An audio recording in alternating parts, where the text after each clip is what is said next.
बिस्मिल्लाहिर्रहमानिर्रहीम। अस्सलाम वालेकुम नाज़रीन, लाइव डॉक्टर शाहिद मसूद के साथ मैं हूं नाला अली। नाज़रीन, वज़ीर आज़म का एतमाद के वोट के हवाले से खबरों के बाद वज़ीर आज़म हाउस से इस खबर की तरदीद की गई, जबकि साबिक़ वज़ीर आज़म इमरान खान साहब की जानिब से इंकशाफ किया गया है कि नवाज शरीफ साहब को गारंटी दी गई है इमरान खान साहब और PTI को जाली मुकदमात में जेलों में भेजा जाएगा। दूसरी जानिब वज़ीर ख़जाना इज़ाक डार साहब ने एक मरतबा फिर कहा कि IMF से जल्द स्टाफ लेवल मुआहिदा तय पा जाएगा। इस समेत दिन भर जो हम मौज़ूआत रहे उन पर बात करेंगे। हमारे साथ स्टूडियो में मौजूद हैं डॉक्टर शाहिद मसूद। अस्सलाम वालेकुम डॉक्टर साहब। वालेकुम आपको।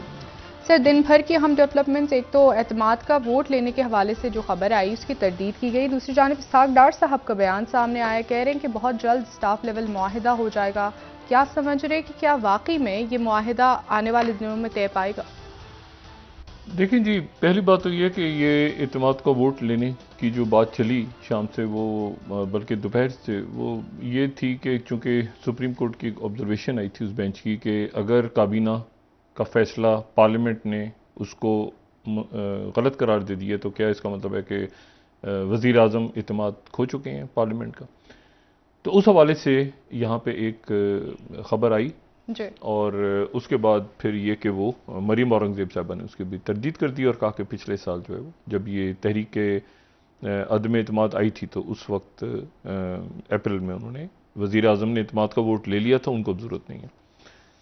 लेकिन इसमें अहम बात यह है कि ये एतमाद और अदम एतमाद का जिक्र तो आया, एक जिक्र तो छिड़ा ना इस्लामाबाद के अंदर, और वो ख़बरें जो थी वो हुकूमत के PDM के ज़राए से ही हमें मीडिया को दी गई थी। अब इसमें यहाँ जो है ना वो 3-4 बातें ऐसी हैं जो बदकिस्मती के साथ, एक तो मफाहमत नहीं हो रही, उसमें कोई रास्ता भी नहीं निकल रहा, और सिराजुल हक साहब ने जो कोशिश की वो भी कहीं आगे बढ़ती नज़र नहीं आ रही। 26 तारीख को यहाँ पे इजलास इस्लामाबाद में मुतवक्को है, और मुख्तलिफ जो ये जो हुकूमती अरेंजमेंट है, मैं इसलिए कहता हूँ कि ये PDM की हुकूमत और इत्तेहादी हैं, पाकिस्तान पीपल्स पार्टी नहीं है। पाकिस्तान पीपल्स पार्टी का ही असल में आइडिया था PDM बनाने का, और ये जो है ये आप इस तरह से समझें कि ये 2020 में PDM बनी थी, और लेकिन इसके जो खदो खाल हैं जो हम पहले भी बात कर रहे हैं, 2019 में 2019 के आखिर में धरना हुआ था। 2019 के आखिर में फजलुर रहमान साहब का धरना था। इमरान खान साहब की तरह हम भी ज़रा रिवर्स इंजीनियरिंग करके देखते हैं ना, तो धरना हुआ नवंबर 2019, और उसके बाद कोविड आ गया 2020 में, और फिर 2000 जब नवाज शरीफ साहब गए तो साथ ही शहबाज शरीफ साहब भी चले गए थे नवंबर में ही, और फिर शहबाज शरीफ साहब जो हैं वो मार्च में ही वापस आ गए 4 महीनों के बाद, और मार्च में वो वापस आए थे, यानी कोविड का जब सारी परवाज़ें वगैरह ख़त्म हो रही थी तो वो वहाँ से वापस आए, और उस दौरान जो है वो नवाज शरीफ साहब ने ज़ाहिर है कि नवाज शरीफ साहब वहाँ रुके, शहबाज शरीफ साहब आ गए, और उन्होंने कहा कि कोविड के दौरान जो है वो, तो इमरान खान साहब अब जब रिवर्स इंजीनियरिंग करें तो इन सारे वाक़यात में उसमें ये देख लें कि जब वो वापस आते हैं तो आने के बाद वो शहबाज शरीफ साहब को यहाँ पे फिर PDM अपनी जो है, मिसाल के तौर पे मौलाना फजलुर रहमान साहब के जो मदारिस हैं, और 2020 की कोविड के दौरान, और उसमें उनके बहुत सारे मदारिस और कुछ ऐसे हैं जहाँ पे हॉस्पिटल्स भी हैं उनके साथ, तो अदारों के साथ फिर मौलाना फजलुर रहमान साहब वहाँ पर काफ़ी कोविड के मरीज़ों को देखा जाता है। मौलाना फजलुर रहमान साहब काफ़ी कोविड में उनके मदारिस जिससे रियासती अदारे राब्ते में हैं। ये भी 2020 है। अब इमरान खान साहब इसकी वो करेंगे रिवर्स इंजीनियरिंग, तो उनको अंदाज़ा होगा कि ये मामला 2019 या उससे शायद पहले से चल रहा है, इलेक्शंस तक हम तो कहते हैं, और इसमें वो भी जहन में रहे, एक धरना इमरान खान साहब के ख़िलाफ़ जो पहला धरना था वो फजलुर रहमान साहब का नहीं था। पहला धरना जो था वो हुकूमत आने के चंद ही रोज़ के बाद वो तहरीक लब्बैक का धरना था, ठीक है 12, और फिर 2020 में जब कोविड है तो उसी कोविड के दौरान ही फिर PDM जो है वो बनती है 2020 में ही, यानी पॉलिटिकल सरगर्मियाँ, सियासी सरगर्मियाँ अपनी जगह जारी हैं। 2020 में बनती है कोविड ये पीडीएम, और फिर उसके बाद अंदर जो एक शक्ल हमें नज़र आती है वो प्रॉपर, एक तो जलसे वगैरह हो रहे हैं पीडीएम के, लेकिन उसके बाद एक और मामला ऐसा है जिसको अगर आप जहन में लोग लेकर आएँ तो शायद उनकी याददाश्त में आ जाए कि वो पीडीएम प्रॉपर जो अपनी यानी एज अ हुकूमत आपको काम करती नज़र आ रही है वो 2021 में जी। जनवरी 2021 गालिबन, 2022 नहीं, 2021, ठीक है। और वो उस वक्त नज़र आ रही है जब मेरे ख्याल से 11 कारकुन जो थे वो शहीद हो गए थे हज़ारा दहशत गर्दों के हाथों। और उस दौरान ये हुआ था कि इमरान खान साहब वहाँ पे उन्होंने कहा था कि मुझे ब्लैकमेल ना करें, इस तरह करके कोई बात हुई थी गालिबन, हाँ मैं जाऊँगा, और वो नहीं, उन्होंने कहा पहले तदफीन करें और उसके बाद मैं जाऊँगा। और वो नहीं गए थे, वहाँ शेख रशीद साहब, जुल्फी बुखारी साहब, बाकी लोग पहुँचे हुए थे, कासिम सूरी साहब, और वो एक मामला, और इमरान खान साहब ने कहा था कि नहीं ये मैं तो वहाँ, और उसके ऊपर काफ़ी उस दौरान मरीम नवाज साहबा, बिलावल भुट्टो जरदारी साहब, गफूर हैदरी साहब, पीडीएम की सारी शख्सियात वहाँ पहुँची थीं। तो वो उस वक्त एक राब्ते बहाल थे, ठीक है ना। तो वो, और इमरान खान साहब उसके बाद गए थे जब तदफीन हो गई थी शोधा की, तो इमरान खान साहब उसके बाद गए थे, और वो मेरे ख्याल से 5-6 रोज़ या इस तरह से वहाँ पे मुजाहरे भी लोग सिट इन दे दिया था, और यहाँ पर भी, लेकिन फिर वो मामला जो है वो, लेकिन वहाँ से यानी इमरान खान साहब का जो मामला इस्टेब्लिशमेंट के साथ है वो पहले से एक तनाव है। मतलब मैं सिर्फ ये बता रहा हूँ कि वो तनाव पहले से चल रहा है, चलता आ रहा है। वो उसकी मैनिफेस्टेशन जो है वो 2022 में हमें नज़र आ रही है, लेकिन ये दरमियान में ये वाक़यात सारे जो हैं ये एक तनाव पैदा करते जा रहे हैं इमरान खान साहब का इस्टेब्लिशमेंट के साथ। अच्छा, बहरहाल, तो अब इसमें इशू ये है कि अब अच्छा वो तनाव इस कदर शदीद हो गया उसके बाद जब हुकूमत इमरान खान साहब की गई, और उसके बाद फिर ज़ाहिर है कि इमरान खान साहब तो उसमें नहीं थे कि कोई बड़ी तहरीक चलेगी, पब्लिक सड़कों पे निकली, लोग निकले पूरी दुनिया में, फिर इमरान खान साहब के जलसे हुए, इलेक्शंस हुए कई सीटों पे, बहुत कुछ होता रहा पिछला 1 साल, और उसमें कोई इस्तेकाम नहीं आया, इस्तेकाम नहीं आ सका, और उसमें इस्तेकाम नहीं आ सका। और क्योंकि मतलब ये हुकूमत या अरेंजमेंट भी कोई, इन्होंने भी कुछ डिलीवर नहीं किया, और सारा साल ही ये मामला चलता रहा, पंजाब असेंबली, धरने, IMF होगा नहीं होगा, क्या होगा कैसे होगा, सैलाब आ गया बीच में, हुकूमत या अरेंजमेंट जो है ये कुछ चीज़ें तय नहीं कर पाया। बहरहाल अब मफाहमत तो नहीं हो पाई, कोई बात नहीं हो पाई, और इसमें मुझे ये नहीं इल्म कि ये जो लोग मौजूद हैं 172 अरकान चाहिए शहबाज शरीफ साहब को इत्तेमाद का वोट लेने के लिए। तो जो लोग वहाँ पे मौजूद हैं, राजा रियाज साहब और बाकी शख्सियात, मैं ये नहीं जानता कि वो उनके पास वो उनका वोट अगर वो देते हैं तो नाहल हो जाते हैं, या क्या उनके बारे में क्या फ़ैसला, कोई ऐसा फ़ैसला है जिस पे एक कन्फ्यूजन सा है। तो मैं उस पर कोई राय नहीं दे पा रहा, मैं इसको चेक करता हूँ, लेकिन बहरहाल वो एक फ़ैसला सा है कि शायद वो वोट नहीं दे सकते। दरमियान में ये हुआ कि वो ये सारा जो ग्रुप है, राजा रियाज साहब की बात नहीं कर रहे, ये बड़े एक्साइटेड थे शाम से, जो नज़रअंदाज किया हुआ है, उन्होंने कहा इत्तेमाद का वोट लेने आएगा ना, अब ज़रा मामला तय करेंगे शहबाज शरीफ साहब से, लेकिन वो इत्तेमाद का वोट ये नहीं लेने जा रहे। लेकिन उसके बावजूद जो है, यानी अभी मरीम औरंगज़ेब साहबा के, लेकिन मिनट टू मिनट चूँकि सिचुएशन तेज़ी के साथ यहाँ पे चेंज हो रही है, इसमें इसहाक डार साहब जो हैं वो उन्होंने ये कहा कि सऊदी अरेबिया और UAE के साथ उनके मामला तय हो गए हैं, और उसमें 3 अरब डॉलर्स आ जाएंगे, और उसके बाद फिर स्टाफ लेवल का मुआहदा हो जाएगा। ये जो मामला है ना, ये देखें हमारी मईशत, बहुत दफ़ा बात कर चुके हैं, ये साल हर साल का बिगाड़ है। इंपोर्ट्स के ऊपर पाबंदी है जिसकी वजह से फैक्ट्रीज़ काम करना बंद कर रही हैं, और IMF अभी इतनी एक गैर यकीनी की कैफियत है कि उसमें मतलब सऊदी अरेबिया ऑलरेडी, ये फ़र्ज़ करें आ जाते हैं, अभी तक ज़ाहिर है इसहाक डार साहब ने कहा है तो आ जाएँ, उम्मीद करते हैं, फिर उसके बाद स्टाफ लेवल होगा। ये पीछे वो जाने से पहले कह के गए थे कि आप इस्तेकाम, सियासी इस्तेकाम पैदा करें, तो उनके IMF के जाने के बाद जो कुछ हुआ है पिछले 2-3 महीने में वो हमारे सामने है। और अभी आने वाले दिनों में जो होने जा रहा है वो भी अदम इस्तेकाम अपनी अरूज पे है। जी। इस दौरान मईशत जो है ना वो कहीं साइड पे चली गई है, क्योंकि उसकी वजह ये है सारी कि इलेक्शंस 14 मई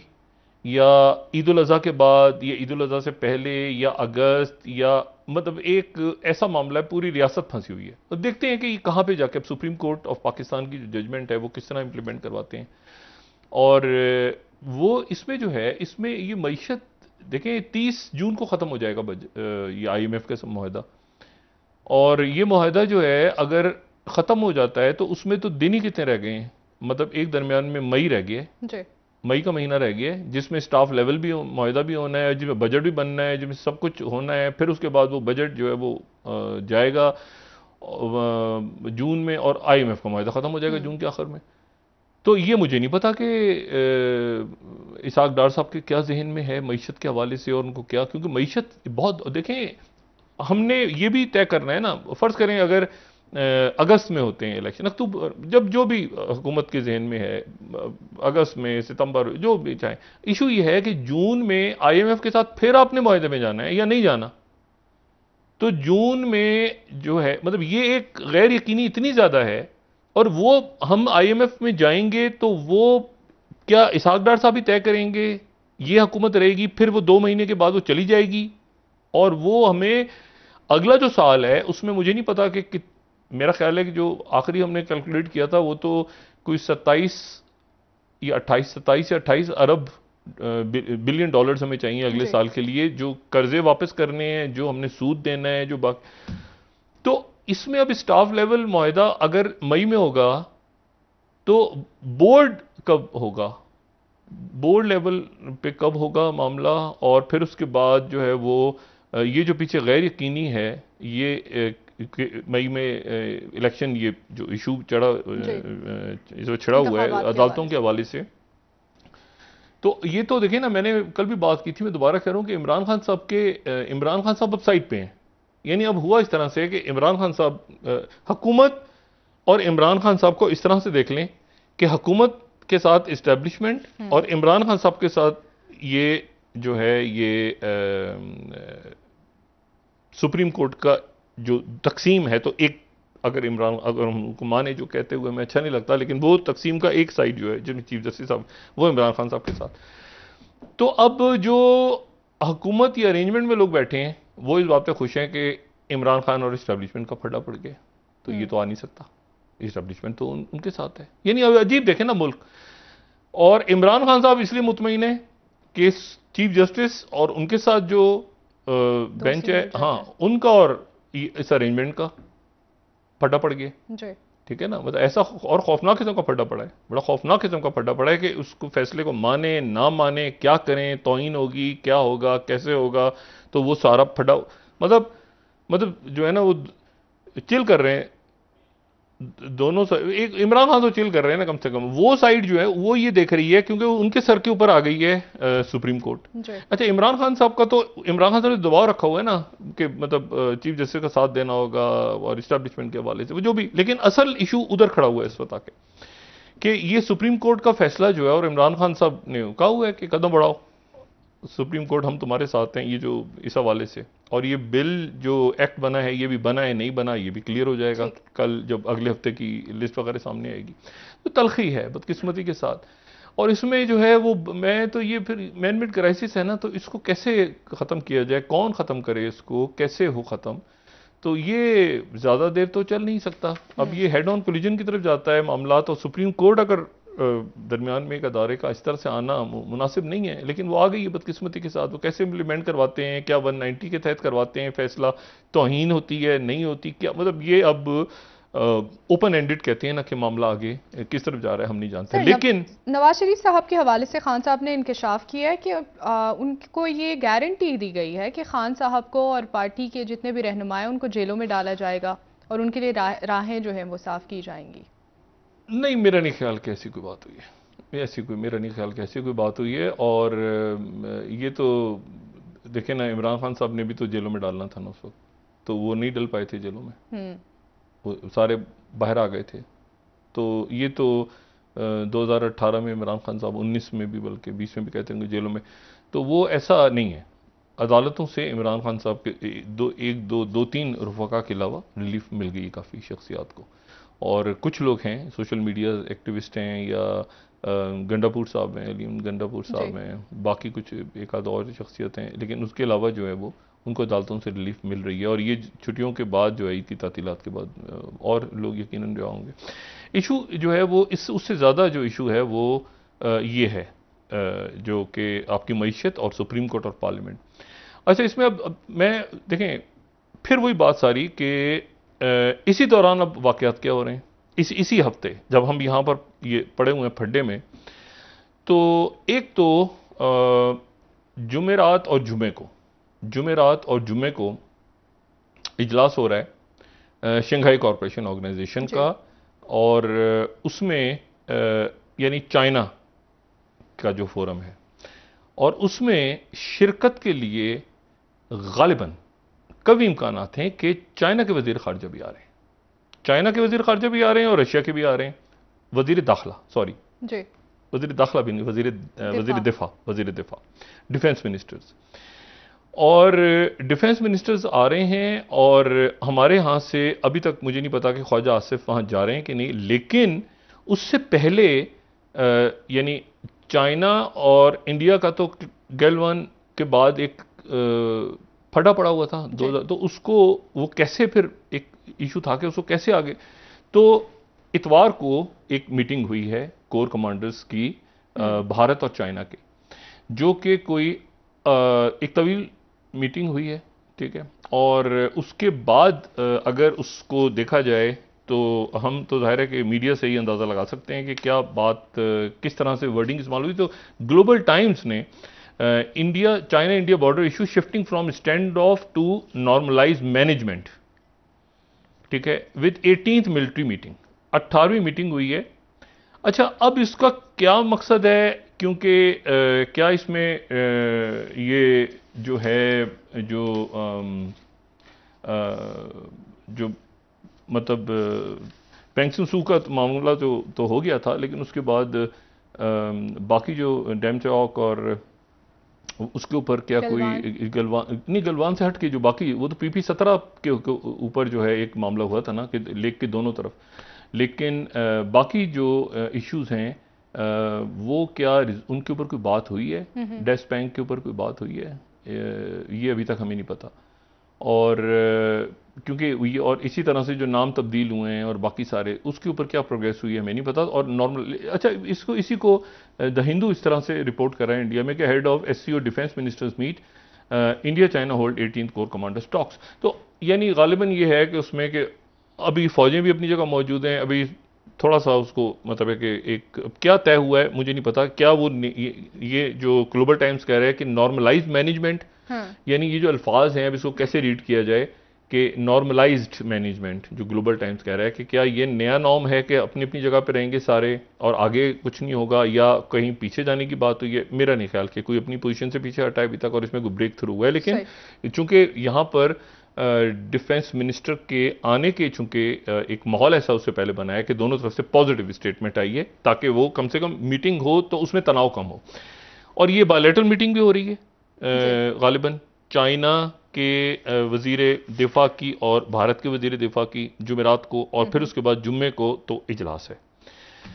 और उसके बाद फिर वज़रा ख़ारजा का इजलास है। इस साल जो है वो शंघाई कॉरपोरेशन ऑर्गेनाइजेशन और G20 दो ऐसी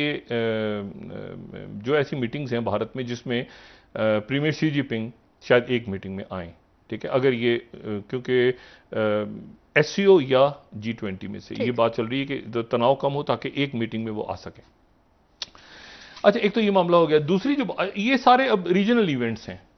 ठीक है, रीजनल इवेंट्स हैं, और इन रीजनल इवेंट्स में और ये जो ग्लोबल इवेंट्स हो रहे हैं ये बराह रास्त इनका असर हो रहा है पाकिस्तान के ऊपर, क्योंकि पाकिस्तान दरमियान में इस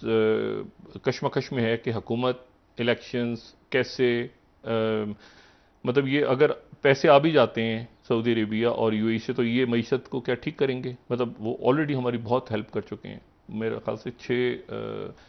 6.5 बिलियन शायद वो पहले ही उन्होंने रखवाए होंगे पैसे। और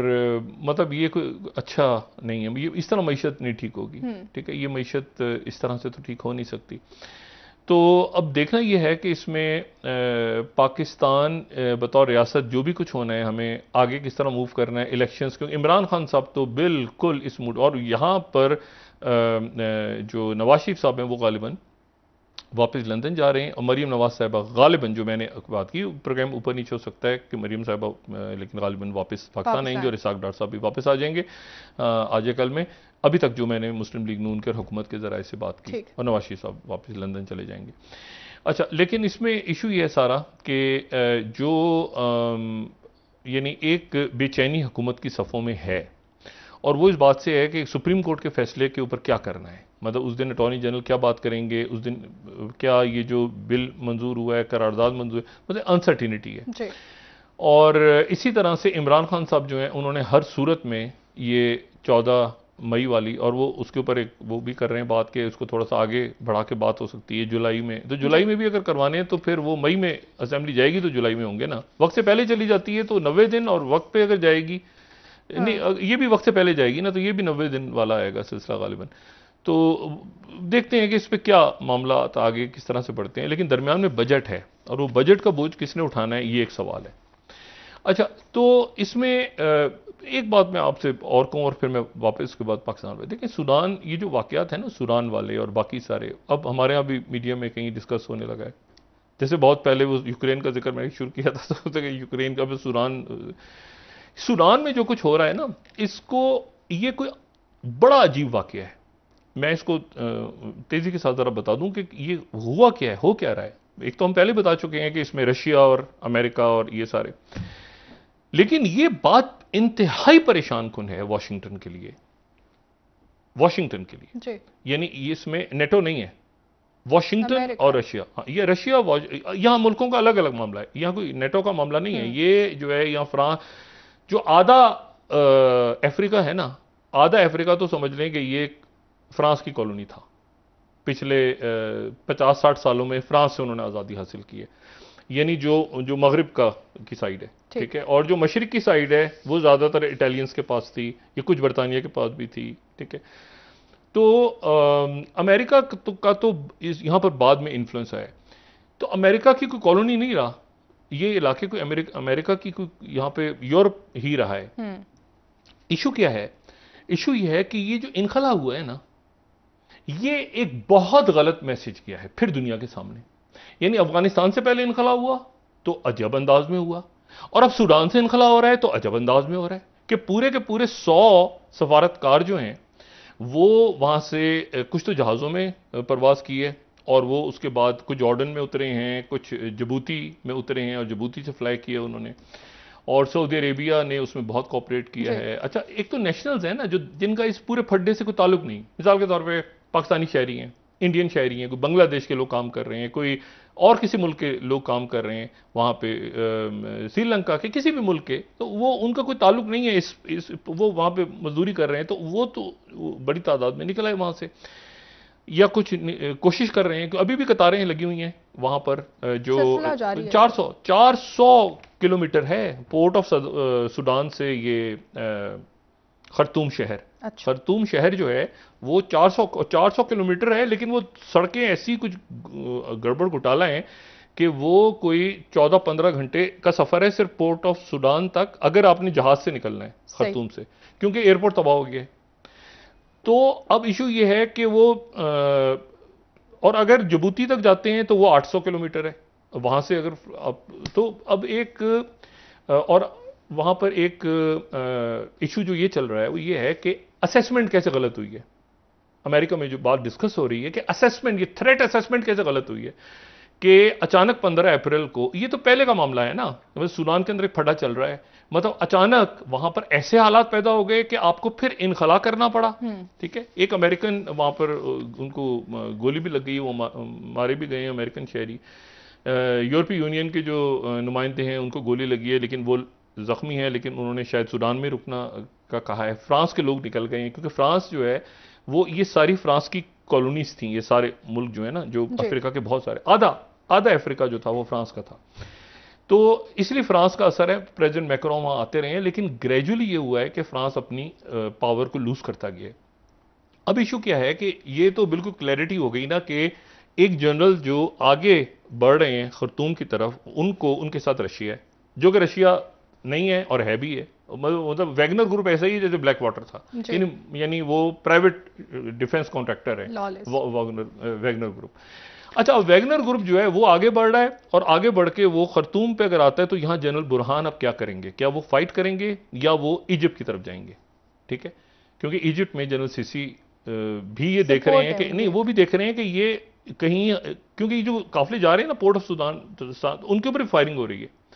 इशू ये है कि वो क्या, ये जो फोर्सेज हैं सारी, ये क्या मिस्र की, सूडान की जो ये फोर्सेज हैं सारी, ये मिस्र तक पहुंच जाएंगी, यानी मिस्र के बॉर्डर तक पहुंच जाएंगी अगर खर्तूम को? यानी बड़ी एक अजीब सूरत हाल है ना कि मिस्र के बॉर्डर पे वो फोर्सेज होंगी जो कि जनरल हमदान या हमीती की होंगी, और जो कि जनरल बुरहान का वहां रहना बड़ा जरूरी है। लेकिन ये आप इस तरह से समझें कि इसके बाद ये मामला और बढ़ रहा है, और ये अमेरिका के अंदर ये इनखला वाली चीज अफगानिस्तान के बाद जो इनखला हुआ था कि पता ही कुछ नहीं, जहाजों में बैठ रहे हैं लोग, भाग रहे हैं, गिर रहे हैं पीछे, कुछ समझ नहीं आया क्या हुआ, तो वहां पर कत्लेआम के इम्कानात हैं सूडान में। सूडान में पहले भी, और ये सूडान की और ये इन सारे मुल्कों की कोई हिस्ट्री बहुत खराब हिस्ट्री है, सिविल वॉर, और यहाँ पे जो जिस तरह मारा जाता है अभी भी, अगर ये वहाँ पे जो एड वर्कर्स हैं, वेस्टर्न एड वर्कर्स, हॉस्पिटल्स बंद पड़े हैं, लाशें कितनी हैं क्या नहीं, अभी सारे लोग जब निकल रहे हैं, 20,000 अमेरिकन पीछे रह गए हैं, 16 से 20,000 अमेरिकन सूडान में रह गए हैं। कईयों के पास दोहरी शहरियत है, कई जो है इसमें वो भी हैं जो दोहरी शहरियत वाले सूडानी हैं, और बाकी उनको छोड़ के सफारतकार और फौज के लोग निकल गए हैं, जिसके ऊपर बड़ा एक शोर मचा हुआ है वॉशिंगटन में कि भाई ये जो बाकी अमेरिकन हैं जो ड्यूल नेशनल्स हैं, उनको कैसे छोड़ के आ गए हैं? सारे के सारे ट्रूप्स निकल गए, और ट्रूप्स का निकलना और सफारतकारों का निकलना, और पीछे 16,000 या 20,000 ड्यूल नेशनल्स या अमेरिकन जो कि काम कर रहे हैं, मुख्तलिफ इमदादी काम कर रहे हैं, बाकी वो पीछे रह गए। तो उसके ऊपर एक मामला है कि अभी तो अफगानिस्तान से निकले थे, भैया आप अफ्रीका से भी निकल रहे हैं। अच्छा, साथ ही जो चैड है, ये साहिल है ना, साहिल की पट्टी है, साहिल यानी एक तो कोस्ट है ना, लेकिन ये साहिल का इलाका, जो सहारा डेजर्ट है, उसके नीचे की एक जो पट्टी है जो एरिटेरिया से शुरू होती है और फिर ये सेनेगाल तक जाती है, ठीक है ना, उसमें मौरितानिया भी है दरमियान में, उसमें माली भी है, उसमें जो है वो चाड है, उसमें नाइजर है दरमियान में, ये सारी जो है ये पट्टी, इसको ऊपर सहारा है और नीचे जो है ये सूडान के कुछ इलाके हैं। एनीवे, अच्छा, तो अब इसमें जो है ना ये सहारा डेजर्ट को, तो ये पट्टी पूरी, अब इस पूरी पट्टी में जो है वो तेजी के साथ, और ऊपर लिबिया में तो हमें पता ही है सारा, लेकिन इस पूरी पट्टी में अगला जो इशू है वो चाड के अंदर है। चाड में उनके प्रेसिडेंट को गोली मार दी गई थी, ठीक है, और गोली मार दी गई थी, और गोली वहां पर बागियों ने मारी थी, और उसके बाद उनके साहबजादे आ गए थे। वो 30 साल तकरीबन वहां पे उनके प्रेसिडेंट रहे चाड के। सही। और जिन बागियों ने गोली मारी, उसके बाद जो उनका बेटा आ गया, अमेरिकन ने उनके बेटे को बताया कि तुम्हें भी मारने के लिए वो बागी आ रहे हैं, उन बागियों के साथ फिर वैगनर ग्रुप है। ठीक। अच्छा, ये बड़ी, अब तो यानी इसका मतलब ये हुआ कि एक तो देखें ना, न्यूयॉर्क टाइम्स ने आज ये लिखा है कि United states says Wagner has quietly picked sides in Sudan. ये जो आज आया ना, ये ऐसे ही नहीं हो, ये इंटेलिजेंस फेलियर है। जो सेकंड स्लाइड है ना, ये कंप्लीट असेसमेंट थ्रेट फेलियर है कि आपको पता ही नहीं चला, और वहां से सूडान के अंदर वो वैगनर आ गया। अच्छा, फिर उसके बाद वॉशिंगटन पोस्ट जो बात कर रहे हैं ना, ये बड़ी इंपॉर्टेंट है, जो मैंने कल भी बात की थी ना कि चार्ट की। अब वो ये कह रहे हैं कि as Russia's plot against Chad concerns mount over important US ally, यानी यूएसएलआई जो है चार्ड के जो कि साथ है, बिल्कुल चार्ड के अंदर बहुत ऑयल है, ये ध्यान में रखिएगा, चार्ड में बहुत ऑयल है। और चार्ड के अंदर जो रेबल्स हैं, अमेरिकन ने ये इतला दी थी कि ये देखें न्यूयॉर्क टाइम्स क्या कह रहा है अभी, a new cold war looms in Africa as US pushes against Russian gains, ठीक है। और ये भी ध्यान में रखें कि माली जो है ना, माली, यानी ये इंपॉर्टेंट बात मैं इसलिए कह रहा हूं कि माली में 2013, ये वो जगह है, बोको हराम, अलकायदा, ये सारे, वो नाइजीरिया, वो यहां पर वो आए थे 2012 में, फ्रांस के ट्रूप्स आए थे, और माली से वो निकल गए पिछले साल, और बहुत मुजाहरे हुए इन सारे मुल्कों में फ्रांस के अगेंस्ट। तो फ्रांस की फौज यहाँ से निकल गई पिछले साल अगस्त में, और ये मैं न्यूयॉर्क टाइम्स कोट कर रहा हूँ, French soldiers quit Mali after 9 years, billions spent and many lives lost. अच्छा, माली से तो माली में भी कोई नहीं है, ना अमेरिकन हैं, और वहाँ पर अब रशिया आ रहा है आगे। और ये भी ध्यान में रखें कि पिछले यानी फरवरी के अंदर जो लेवरोव हैं रशिया के, उनका तीसरा दौरा था जिसमें वो सूडान भी आए थे, वो इन सारे मुल्कों का दौरा वो बार बार करें, बुर्किना फासो का और नाइजर का और चाड का। ये डायरेक्ट इम्पैक्ट रशिया बमुकाबला अमेरिका, और चाइना खामोश। चाइना इसको, क्योंकि इथोपिया तक कुछ नहीं जा रहा, जो भी जा रहा है वो चार्ट तक जा रहा है या सेंट्रल। अच्छा, ये जो बागी आ रहे हैं चार्ट के अगेंस्ट, ये आ रहे हैं सेंट्रल अफ्रीकन रिपब्लिक से, जहां ऑलरेडी वैगनर ग्रुप मौजूद है। तो ये जो पूरी पट्टी है यहां पे अफ्रीकन कौम, जाहिर है उनके असेसमेंट, मगर कैसे हुआ? सवाल यह है कि ये कैसे हुआ कि अचानक प्रेसिडेंट बाइडेन को सऊदी अरब से कहना पड़ा, प्रेसिडेंट बाइडेन को एरिट्रिया से कहना पड़ा, आप हमारे लोग निकालें। अब ये कैसे हुआ? ठीक है, या देखिए ना, ये क्या वैसी असेसमेंट थी जो अफगानिस्तान की थी? ये इनखला जिसको हम कह रहे हैं ना, इनखला हो गया, ये बहुत बुरा मैसेज है कि दूसरी जगह से फिर इनखला हो गया अमेरिका का, के सफारतकारों का और अमेरिका के ट्रूप्स का, वो मेरीन ट्रूप्स भी थे वहां पे। तो ये मतलब ये क्या असेसमेंट है? ये तो अजीब सी बात है ना। कभी अफगानिस्तान से निकल रहे हैं, कभी उधर से, कभी कह रहे हैं इराक से हम निकल रहे हैं, वो जंगों में छोड़ के। तो और रशिया नहीं, रशिया आगे गेन करता जा रहा है। चाइना की जाहिर है इन्वेस्टमेंट्स, और चाइना तो इस भड्डे में उसने दूर रखा हुआ, रशिया जो है वो उसको आगे जाता जा रहा है। ठीक है, तो ये जो एक ब्रेक का वक्त, लेकिन ये इतना कैलकुलेटेड है सारा कि जो मुझे ये सिर्फ समझ में नहीं आ रहा कि अमेरिका ने, ये कैसे हुआ कि जुमे के दिन बाइडेन कह रहे हैं कि जी निकलो यहां से फौरन। ये इसकी पहले दोनों जनरल्स के साथ अमेरिका का राब्ता, दोनों जनरल्स के साथ उनके अलाइज का राब्ता, यूरोप का राब्ता। असेसमेंट इतनी बुरी कैसे हुई कि जी सऊदी अरब से कह रहे हैं आपके निकालो भागो, उनका शुक्रिया अदा कर रहे हैं बाद में, भागो यहां से। तो ये ब्रेक ले लेते हैं डॉक्टर साहब, वापस आके मजीद जाने के इस मामले पर भी और पाकिस्तान की सियासत पर भी। नाज़रीन हमारे साथ रहिएगा, एक ब्रेक लेते हैं।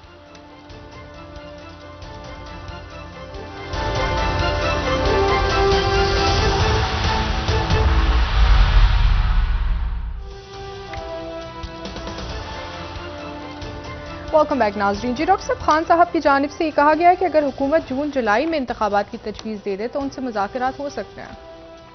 नहीं, जून में इंतखाबात का तो मतलब ये हुआ ना कि मई, और मतलब जून में कैसे इंतखाबात का मतलब तो ये हो गया कि अप्रैल के अंदर असेंबलियां तोड़ दी जाएं, तो फिर मई जून, तो जून में तो मेरा नहीं ख्याल कि इंतखाबात किसी भी सूरत मुमकिन है। जुलाई में हो सकते हैं, अगर वो भी अगर मई में जाएं असेंबलियां, या किस तरह से दरमियान में बजट का इशू भी आ रहा है और बहुत सारे मसाइल हैं। असल बात यह है कि मुल्क रुक गया है, मुल्क ठहर गया है, जो मैं बार बार बात करता हूँ ना हर रोज़ के। एक तो मईशत का नहीं समझ में आ रहा, मईशत का इसलिए समझ में नहीं आ रहा कि इस्तेकाम नहीं आ रहा,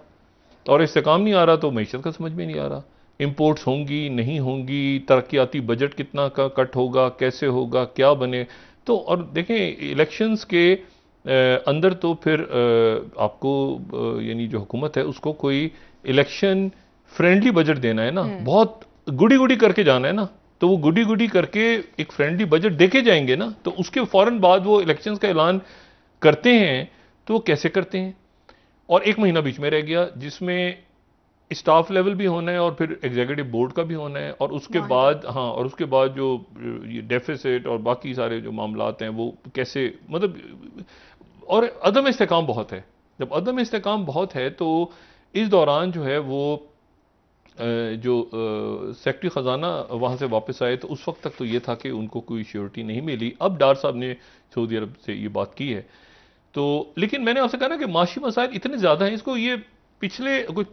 5-6 महीने पहले हो जाता तो शायद उसके नतीजे में कुछ मामलात आगे, लेकिन अब बिल्कुल उस जगह जाके कि जून से 1 महीना पहले हम ये कह रहे हैं कि चंद दिनों में हो जाएगा, तो वो चंद दिनों का मतलब ये तो फिर बजट आ गया सर पे, और ये मई जो है उसमें टर्मोइल है। मई में तो कोई मामला संभलते नजर नहीं आ रहे। तो इसमें मईशत का मसला फिर ये देखें, ये जो SCO की कॉन्फ्रेंस हो रही है, फिर ये जो खुल के एक मामला चल रहा है जहां पर आप देख रहे हैं कि रशिया और अमेरिका का जो इन्फ्लुएंस है वो ख़त्म, अमेरिका का इन्फ्लुएंस ख़त्म हो रहा है, रशिया आगे गेन कर रहा है, और अमेरिकन खुद कह रहे हैं इस बात को। और ये इसमें मैं सिर्फ आपको ये बताऊं कि ये जो ये माली और चाड और ये सारे इलाके हैं ना, यहाँ पर 2013 में या 12 में शायद ये फ्रेंच आए थे यहाँ पे, और बहुत ज़्यादा वो उनका इस्तकबाल हुआ था, क्योंकि यहाँ पे बोको हराम नाइजीरिया से और ये अलकायदा और ये काफ़ी फाल हो गए थे। लेकिन अब जो है वो फ्रांस वहाँ पे नहीं है, फ्रेंच ट्रूप्स नहीं है, बल्कि फ्रांस, अगर आप खबरें सुन भी रहे हो तो उसमें आप ये आ रहा है कि अमेरिका और फ्रांस, यानी फ्रांस, क्योंकि ये सारे मुल्क जो हैं ये फ्रांस की कॉलोनी रहे हैं, आधा अफ्रीका फ्रांस की कॉलोनी रहा है। और ये हम अगर देखें ना तो ये एक नक्शे से शायद हम बता सकें लोगों को कि यहाँ पर कितना बड़ा, ये देखें ना, ये फ्रेंच कॉलोनी का नक्शा हम दिखाएं, ये देखें इतना, ये सारा फ्रांस था, ये सारा फ्रांस है, ठीक है। और उसके बाद ये 1956 में जो ब्लू से डार्क जो स्काई ब्लू है वो मुल्क आज़ाद हुए, फिर 60 में ये हुए, फिर 75 में। लेकिन आप देखें कि कितना सारा फ्रांस था। ये 1956 के बाद से लेके 77 तक कितना ज़्यादा, कितने नए मुल्क ऐसे हैं, ये सेनेगाल और ये बहुत सारे मुल्क, ठीक है ना। तो उसमें से ये सारे मुल्क जो हैं ये फ्रांस की कॉलोनी थे, और ये सारे मुल्क माली और अल्जेरिया और ये सारे मुल्क, तो यहाँ पे फ्रेंच बहुत ज़्यादा बोली जाती है इसीलिए, और फ्रांस का असर भी है, जैसे लेबनान के ऊपर बहुत असर है। मैं सिर्फ ये कह रहा हूँ कि ये सारे मुल्क वहाँ पर चूंकि स्ट्रेटेजिक पॉलिसीज है ना, ये एक ही बड़ा सा, वही बात दोबारा के, बहुत ग्लोबल कॉन्फ्लिक्ट है, जिसमें वो जो फ्रांस में जो फ्रांस टीवी को एक इंटरव्यू दिया है वहाँ पे, ईयू के जो चाइना के रिप्रेजेंटेटिव हैं, उनके एक इंटरव्यू पे खपड़ी हुई है। उन्होंने उसमें कहा कि जो फॉर्मर सोवियत स्टेट्स हैं उनको तो हम नहीं मानते, मतलब उनका कोई इंटरनेशनल हैसियत उनकी नहीं है। उनका इशारा क्रीमिया की तरफ था, लेकिन उसका जो रिएक्शन आया यूरोप में वो आ गया बाल्टिक स्टेट्स की तरफ से, क्योंकि वो भी सारी ये जो लैटविया और एस्टोनिया और ये, तो उनकी तरफ से रिएक्शन आया सारा, क्योंकि ये भी सोवियत स्टेट्स रही हैं एक ज़माने में। उन्होंने कहा कि, यानी उनका इंटरव्यू बड़ा इंटरेस्टिंग है। उनका इंटरव्यू उन्होंने ये दिया, उन्होंने कहा कि ये जितनी सोवियत स्टेट्स हैं पुरानी, जो सोवियत यूनियन का हिस्सा रही हैं, इनका कोई इंटरनेशनल लॉ में इनका हिस्सा नहीं है। क्रीमिया की तरफ उनका इशारा था। अच्छा, वो इतना फिर मुल्कों की तरफ से रिएक्शन आया कि आज फिर ग्लोबल टाइम्स ने और चाइना ने फिर उसको वापस किया। और ये जो 22वीं स्लाइड है कि China respect sovereignty of x Soviet states, ये फॉरेन मिनिस्टर ने उनके कहा। और अरेबिया, सऊदी अरेबिया से जो न्यूज़पेपर है वो ये कह रहा है, anger in Europe after Chinese envoy to France is के ex Soviet states not sovereign. अच्छा, अब इसमें जो इशू है ना, इशू ये है कि क्या उन्होंने ये जान के दिया बयान? अच्छा, बाल्टिक स्टेट्स की तरफ से रिएक्शन आ गया। हाँ। क्या उन्होंने जान के दिया ये स्टेटमेंट, या चाइना ने उसको क्लैरिफाई किया है? असेसमेंट हो सकती है, गलत भी हो सकती है, बिल्कुल मैं, लेकिन मेरा ख्याल ये है कि वो जो उन्होंने क्रीमिया की तरफ इशारा किया है ना चाइना ने, तो वो मैसेज, वो कहते हैं ना, बोलो बेटी को सुनाओ बहू को, तो मैसेज उनका गया है कि भाईजान आप यहाँ पे जो कर रहे हैं क्रीमिया में रशिया की सपोर्ट में। तास ने बहुत बड़ा लगाया बयान, बहुत बड़ा, ये देखें ना, ये 25, Beijing retains Crimea stand respect sovereignty of post Soviet country diplomat. अच्छा, इशू ये है कि वो मैसेज पहुंचाया उन्होंने ताइवान को। चाइना ने यहां पर, जो मेरा अपना ऐसा, चाइना और रशिया की एक अंडरस्टैंडिंग है ना, तो उन्होंने कहा कि ये चूंकि ये उनका हिस्सा था तो इंटरनेशनल लॉ में नहीं, तो ये ताइवान को, उधर चूंकि अमेरिका इंटरेस्टेड है, तो मैसेज उधर गया है कि भाईजान आप जो इधर घूम रहे हैं ताइवान के आसपास, तो यूक्रेन और ताइवान का एक लिंक है ना, जब जो मर्जी करें, मतलब उधर से देखें, चाइना एक प्लान लेकर आता है यूरोप के अंदर, पीस प्लान चाइना। अगर कोई इस वक्त यूरोप के अंदर इस जंग को खत्म करवा सकता है, जो कि स्टेल पे चली गई है, स्टेलमेट पे, तो वो जो है वो चाइना है। अच्छा, ये जो सूडान के अंदर फटा पड़ा हुआ है उसमें टर्की ने कहा है। अच्छा, कल जो है वो एक नया बड़ा इंपॉर्टेंट इजलास हो रहा है जी मॉस्को में, और ये बहुत इंपॉर्टेंट है। ये इन चीजों को ना अगर हम नजरअंदाज करेंगे तो मेरा ख्याल है कि हम इसको, जो राइटर्स की ना 16वीं खबर, कल मॉस्को में तुर्की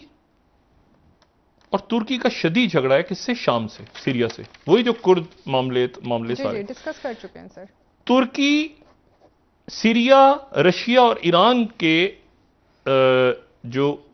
इंटेलिजेंस चीफ्स और वुज़राए दिफा, ठीक है, उनका इजलास हो रहा है। और ये TRT वर्ल्ड इसमें बता रहा है, डिफेंस एंड इंटेलिजेंस चीफ्स, ठीक है। ये तुर्की, रूस, शाम और ईरान, सही। ये मिल रहे हैं कहां पर, और उसके बाद जाहिर है कि डिफेंस मिनिस्टर फिर उसके बाद फ्लाई कर जाएंगे इंडिया फॉरेन, क्योंकि वहां पर भी SCO डिफेंस के लिए। मिनिस्टर्स की मीटिंग हो रही है एससीओ में, जो अभी तक रिपोर्ट किया जा रहा है। तो ये वहां पर मीटिंग हो रही है और उसमें ईरान, तुर्की, अच्छा सूडान के अंदर जो सुलह सऊदी अरेबिया भी करवा सकता है, यूएई भी करवा सकता है, तुर्की भी, लेकिन तुर्की, कतर, सऊदी अरेबिया और यूएई दो अलग अलग जनरल्स को सपोर्ट कर रहे थे। लेकिन अब चूंकि तुर्की और सऊदी अरेबिया की दोस्ती हो गई है, कतर और इधर ईरान और सऊदी अरेबिया की सुलह हो गई, ये सारी सुलह हो गई है, तो उन जनरल्स को इनमें से जो, यानी सऊदी अरेबिया चूंकि एक कलीदी किरदार अदा कर रहे हैं, सऊदी अरेबिया खत्म करवा सकता है वहां जंग अभी तक, लेकिन वो कंडेम कर रहे हैं कि ये इसको मतलब है कि रोका जाए, क्योंकि असल में तो रशिया आगे बढ़ रहा है ना खामोशी से, असल में तो रशिया बढ़ रहा है आगे। तो खास मरले पे जाके जब वो सीज फायर होती है ना, तो सीज फायर उस वक्त होती है जब एक साइड गेन कर ली जाती है, तो सब अपनी आंख बंद करके ना आगे बढ़ते जाओ बढ़ते जाओ, तो ओहो इतना आगे आ गए, अब सीज फायर करवा दें, तो जो जहां है वहीं रुक जाता है। ठीक है, जितना इलाका जिसके हाथ से निकल गया, अब जैसे चाइना ले गया एक इलाका तो ले गया, तो वो वहां पर सीज फायर हुआ, तो वो सीज फायर तो वही होगा जो चाइना ले गया इलाका इंडिया का, वो चाइना वापस तो नहीं जाएगा ना। तो एक दफा ये आगे आते आते तो खरतूम आ गया हाथ में, अच्छा अब उसके पास सीज फायर हुआ सरेंडर, ये भी हो सकता है, या ये हो सकता है, क्योंकि वापस तो नहीं जाएंगे ना वो जो जनरल हमीती और इमदान खरतूम तक पहुंच गए हैं, खरतूम तक पहुंच गए। और मैं हैरान इस बात पे हूं कि अमेरिका की असेसमेंट क्या थी इस पे, वैगनर ग्रुप का उनको नहीं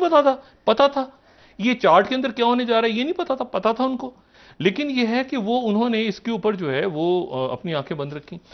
और इसमें अब देखना, ये बराह रास्त, ये देखें ना, चाइना, रशिया, ये सेंट्रल एशिया, ये अफगानिस्तान, ईरान, तुर्की, ये सारे ब्लॉक्स तेजी के साथ आपस में बन रहे हैं, राब्ते हो रहे हैं। यूरोप, इधर पाकिस्तान के अंदर क्या रौला है, 3-2 का फैसला था, 5-3 का था, 7-5 का था। ठीक है सर, बहुत शुक्रिया डॉक्टर साहब, प्रोग्राम का वक्त मुझे लगता है इस चक्कर में कहीं ये 9-2-11 का फैसला ना हो जाए। अल्लाह न करे। बहुत शुक्रिया डॉक्टर साहब। नाजरीन, प्रोग्राम का वक्त खत्म हुआ, मुज़ाहिरा नहीं है वैसे, अगर हो जाए जी, अल्लाह ताला खैर करे, अल्लाह खैर करे। कल इंशाल्लाह दोबारा आपसे मुलाकात होगी। नाजरीन मुझे इजाजत दीजिए, अल्लाह हाफ़िज़ जी। डॉक्टर अपने दोस्तों, रिश्तेदारों, गिरदोनवाह के लोगों का सब ख्याल रखिएगा।